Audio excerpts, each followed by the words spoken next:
العالمين والصلاة والسلام على سيد الأنبياء والمرسلين وعلى آله وأصحابه أجمعين. اللہ کا شکر ہے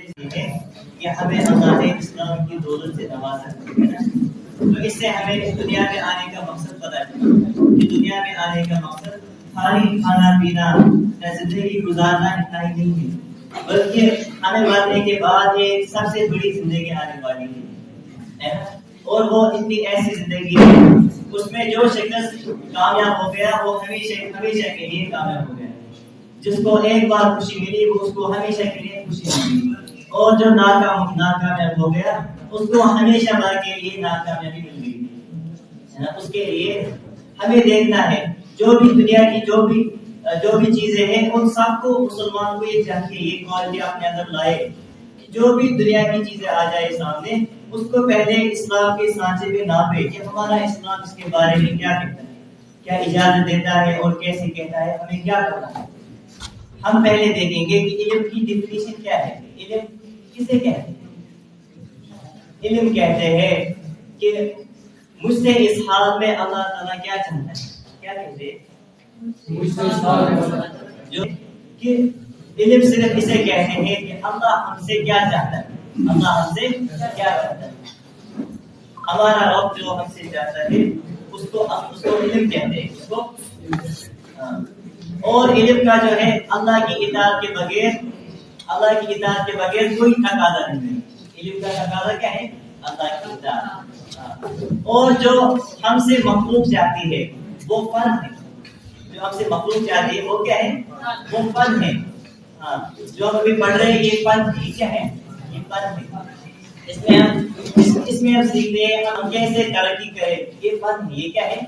اس کو نام دیتے ہیں فن۔ علم جو ہے وہ اللہ کی چاہت کو کہتے ہیں کہ مجھ سے اس حال میں اللہ کیا چاہتے ہیں، اس کو کہتے ہیں علم۔ تو ایک مرتبہ عمر رضی اللہ عنہ وہ آئے، وہ توحید پڑھ کے آئے، کیا ہے، توحید پڑھ کے، اور آدھے احادیث میں لکھا ہے کہ ہاتھ میں توحید کے کچھ نسخے بھی ساتھ تھے، تو آپ صلی اللہ علیہ وسلم نے فرمایا کہ یہ کیا ہے، فرمایا یہ توحید ہے، میں اس لیے پڑھ رہا ہوں کہ علم میں اضافہ ہو، علم میں آپ نے جو علم لایا ہے وہ تو اپنی جگہ ہے ہی، دین بھی اپنی جگہ، حدیث بھی اپنی جگہ، میں توحید اس لیے پڑھ رہا ہوں کہ مجھے علم میں اضافہ ہو۔ تو فرماتے ہیں کہ آپ صلی اللہ علیہ وسلم کو اتنا چہرے پر غصے کے آثار ہوئے کہ اتنا غصہ کبھی نہیں آیا ہوگا۔ فرماتے ہیں انصار تلواریں لے کر آ گئے کہ کس نے آپ صلی اللہ علیہ وسلم کو پریشان کیا، تو اس سے یہ پتہ چلتا ہے کہ کتنا غصہ تھا۔ حالانکہ یہ کون سی کتاب تھی جو موسیٰ علیہ السلام پر نازل ہوئی ہے اللہ کی طرف سے، اس پر غصہ کرا۔ تو پھر فرمایا آپ صلی اللہ علیہ وسلم نے کہ اے عمر اگر آج موسیٰ علیہ السلام پھر سے زندہ ہو کر یہاں آ جائے اس امت میں تو ان کو بھی میری شریعت کے بغیر کوئی نجات کا راستہ نہیں ہے۔ علم سمجھنا ہے، علم کسے کہتے ہیں، ہم نے اس کو سمجھنا، علم جو کالج اور اسکول میں پڑھتے ہیں فن، اس کو علم سمجھنا، تو جو اصلی حقیقت والا علم تھا ہم اس سے محروم رہ گئے۔ ایک عالم فرماتے ہیں مجھے ایک صاحب ملے تو میں نے پوچھا کہاں جا رہے ہو، اس نے کہا میں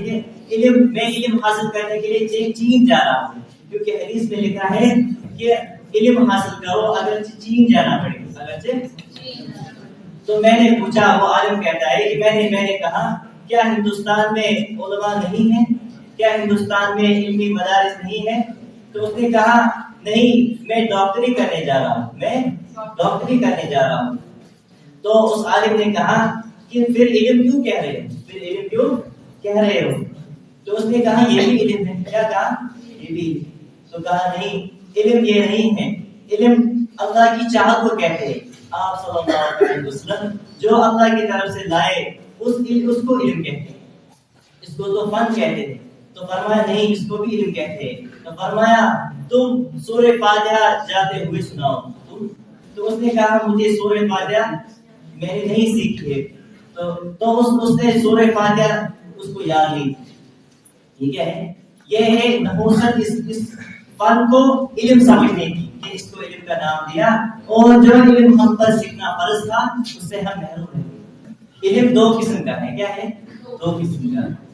حدیث میں لکھا ہے ایک زبان کا علم ہے اور ایک دل کا علم. ایک دل کا علم.